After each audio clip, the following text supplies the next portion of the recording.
3, 1, 2, 3. Together!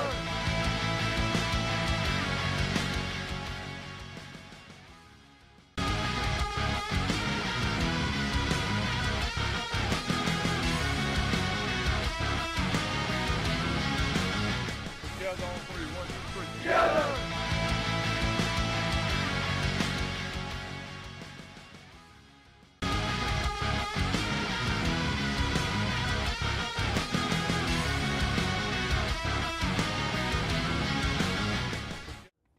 And welcome in to the Tommy Watson Coaches Show. Finally, that week off seemed like it was a long time off from their show.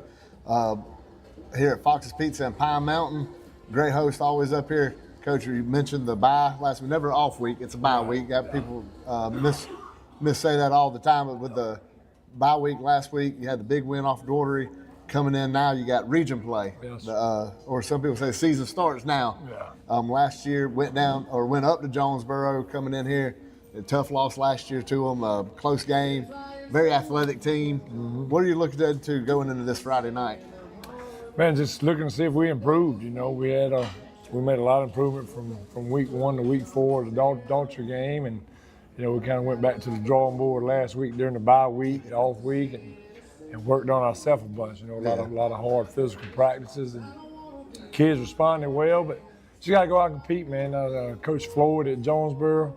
He's been there for, Lord knows, things like 40 years. He was actually the head coach at Jonesboro back when I was a 27-year-old head coach at Upson Lee. So he's been there a long time and, man, does a great job getting his kids coached up. Old school guy, play physical football, and they play hard.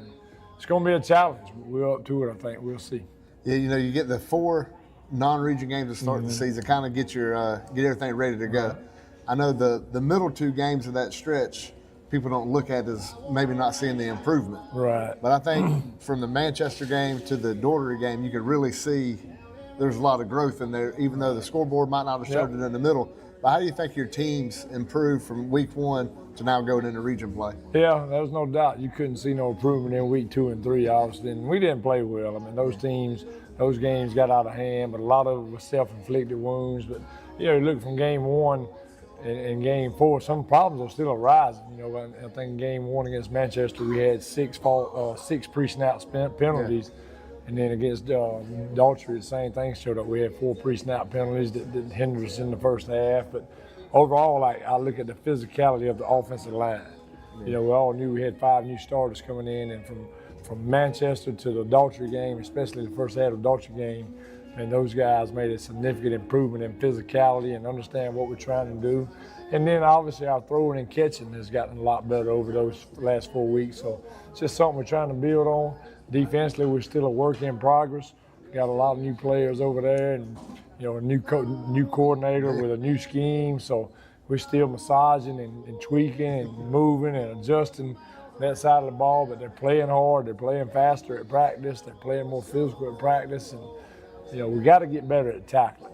You know, that's been an issue all year. And you know, I just walked straight off the practice field, got in the car, and come up here. And we just had we finished practice with a 15-minute tackle circuit, where the whole football team had 6 stations, and we went 3 minutes a station at tackling. And so that's things that we got to get better at. But I think it's improving from game 1 to this coming week. But all types of things, man, got to get right to go on to have a successful football team. But our kids are fighting and buying in and trying hard.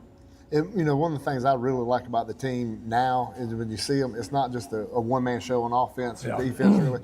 I mean, you look at the Daugherty game, you had 3 touchdowns, all different individuals scoring the touchdowns. It's not just, you know, and the passing game was going, and then you get the rushing game. You know, every football team wants to have the rushing game to set up anything, but seeing that kind of going and just knowing that, you know, it might not even be the same quarterback. Right. You have, with the Lexington, got the rushing touchdown. Harrison had the passing touchdown, and then getting in that situation. Kingston had one of his better games. You could tell he, you know, coming back, getting better in there. Then Carter Myers comes in to ice the game. So it just seemed like it's always somebody different coming in, where sometimes you kind of feel like you have to ride one player to get that. And this year, with the youth, you still have these senior guys that seem to, you know, that step up in the situations, like Carter, even on that defense, playing the way that Carter and has been playing, stepping up. It's fun to see.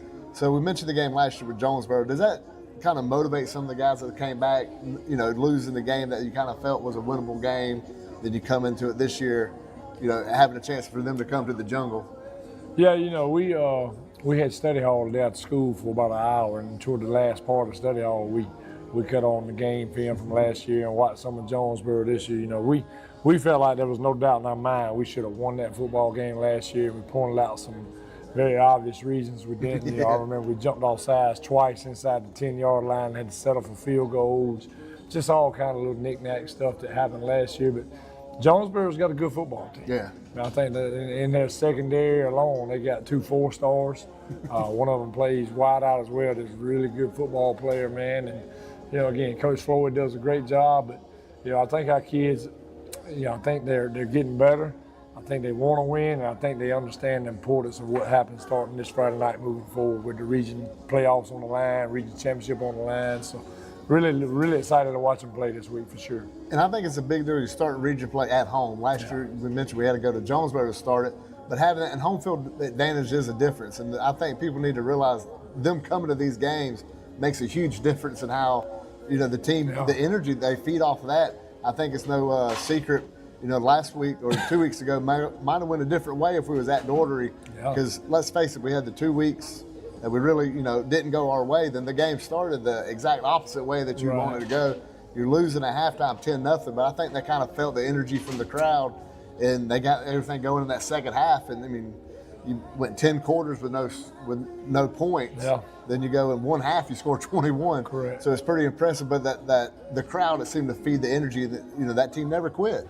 There's no doubt. I'm telling you, I talked about this maybe week 1, but when we come out of that indoor facility and we cross that road and we start down that new walkway we got, our kids are looking in them stands. There's no ifs, ands, buts about it. I've walked with them before and had them say, Coach, a lot of people here tonight, or Coach, where's everybody at? Yeah. The louder, the more people we got and the louder they are, I'm telling you, the harder our kids play. It gets them excited, and we need you to come out, not just this Friday night, but every Friday night. And tonight, this Friday night is going to be a big one, and we need all the help we can get. The students, they got a lesson last night. The pep rally, Coach Holbrook, telling them when they need to be, how to get quiet on offense. When we get on defense, they got to make some noise. They were doing that with Daugherty, and like I said, it made the difference. And you could tell, we got, I got the headset on of the mic going on the broadcast, but you could hear the crowd on third down get loud, and it's like, not always used to be like that, but it seemed like the defense rises up when they have that going. So it's Friday, 7:30. The theme's camouflage, so come out there with your camo go. We need everybody to gather early. The kids, when they get the warm-ups, don't be that crowd that shows up at kickoff. Come in there early, start making noise, supporting these kids. I think it's cool from the other side. You mentioned the players' point of view, but when you're in the stands, you see them coming over the hill, coming into the stadium. It's a big-time feel. It feels different. It kind of has that college football feel to it to see the kids in uniform. They arm in arm coming across the walkway, so it's pretty special. And one more thing, Coach, we got to talk about these right here. On the Facebook pages, we got the side-by-side we're raffling off for the Touchdown Club. It's an awesome Kubota. It's down there at the indoor facility. I see it every day, and I think about how cool that thing would be to get. And somebody's going to be real, real lucky to win that thing. We got the QR code on the Touchdown Club. I'll put it on the football page. So you go to that. We'll put it on Georgia Alabama Sports Live Harris County. Hit the QR code and get you a ticket to win that side-by-side of Kubota diesel engine. Thing's nice. It's a really cool looking thing. They see it. The players talk about it all the time. Yeah. It's kind of become a focal point sometimes over there at practice. But it's awesome. They want to bring it out to some of the games, let people look at it. I think they're going to try to bring it out Friday, have people looking at it. But get you some tickets, win a side-by-side, Coach. One more thing. I know you just said how important it is. Let's tell these people, region play, how region works. Top 2 seeds get a home field. No doubt. Top 2 seeds get a home game. And how important it is that we got to finish. You want to win the region, but you always want your consolation to be that first round home field advantage. And to show how important, Harris County only one time has won a road playoff game in that first round. So it's important. And when you see the playoffs and you keep up with it, it's hard to see people come from that road game to advance on. So, it's important to get that. So bring that energy. We need them people to bring that energy this weekend for that reason. These region games are a big deal. No ifs, ands, buts about it. And you alluded to it. Most of the time, if you're going to play in the second, third round, you got to have a first round home playoff game, and you don't want to be traveling. And, And I'm telling you, Jonesboro is one of the better teams in the region. You know, a lot of people's got them or Central Carrollton to pick to win the region, and when you cut the film on, you see why. But you know, if we go play football like we know how to play football, we'll be in the game for sure. Absolutely. I think, you know, the style of play that you and them boys play, I think it travels well and it plays really well here in the Hamilton with the atmosphere. So that's Friday night, 7:30. We're going to let Coach get out of here, and I'll be right back after this. We'll wrap it up on the Tommy Watson Coaches Show. Thank you very much. Imagine making your dreams a reality, achieving your goals and aspirations, and having a financial partner that understands your dreams never sleep. At Kinetic Credit Union, we're more than just a bank. We're 40,000 members strong with local service, personal connections, and a nationwide network. Leading edge technology to help you make financial decisions easier, smarter, and safer. We are Kinetic Credit Union, the energy for your dreams.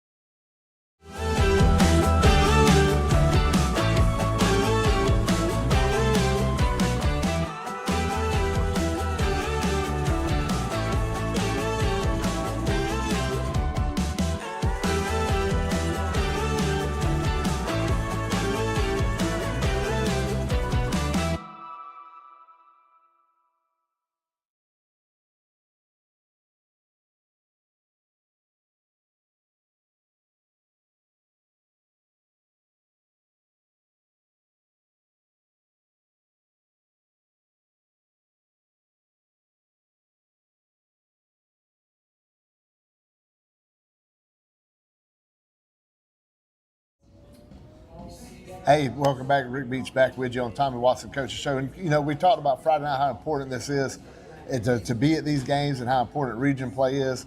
We understand if you can't make it, the game will be broadcast here on Georgia Alabama Sports Live, Harris County. We'll be going, me, Ethan Pettit. We're bringing in Elizabeth Fisher. She worked a little bit last week in the pregame and postgame show with Ethan. We're trying to get these kids doing some more with these broadcasts, these interns. They've been doing a fantastic job. Thursday is the game for softball, Harris County, Northside, part 2 this year. Northside beat County earlier this year, 1-0 down in Columbus. They're coming up here Thursday. We'll also be broadcasting that game. Ethan Pettit will be on the call for that one. We know how big a game that is. Always a big atmosphere. It's also, we say part 2. We know part 3 is going to happen at South Commons in the Elite 8. Such a big deal. So, hey, we'd rather you. I know that Georgia Alabama Sports Live side is supposed to say watch the games on here, but I tell you, we need you in person and making noise over there at the softball field. And Coach Jenkins loves that noise. Then Friday, absolutely need that advantage. The boys feed off that. I talked to these players at practice. I talked to them, you know, after the game, and they tell me how much they enjoy the atmosphere of the game. The pregame atmosphere has changed a lot. Miss Snyder has done a fantastic job, you know, changing some things up, building that atmosphere pregame. And I think it's just wonderful. And, you know, come check that out if you haven't been doing a game yet this year. This is the 70th season. We're doing some things with that. We got the new video board, having some cool facts and stuff on that. So trying to build this entire atmosphere. But, hey, the focal point's the game. It's going to be an awesome game. Jonesboro's got, like we talked with Coach, they're a very athletic team. But Harris County's playing good ball. Their physical ball is kind of coming back around. This offensive line getting settled in. It's going to be fun. It's a big, we mentioned, got to start the region playoff on a winning note. You really feel if you get ahead of things on that. So we got them at home. Let's get it rolling that way. The 7:30 kickoff. I think the gates open at 6 o'clock. Hey, come pack in there. Give these people something to work with early on. Students will start coming in around that time and filling in and building that up. So like I said, Thursday night, come out to softball with Northside. You know, everybody knows the importance of that game. Friday night, region play. Got to crank up the noise, get region play started off right. And, hey, we start region play with a win because we go on the road next week. So we got to win these home games in region. So Friday, 7:30, be out there. I'd like to go ahead and thank Fox's Pizza again for hosting us. And I'd like to thank Derek Moxley, Concrete Service, for everything he does, along with the Sheriff Mike Jolly in the Sheriff's Office, and State Farm Agent Rick Knight for everything they do for Harris County Athletics and also everything they do for Georgia Alabama Sports Live Harris County. So for Chris Gates and for Coach Watson, I'm Rick Beach. Thanks for watching, and go Tigers.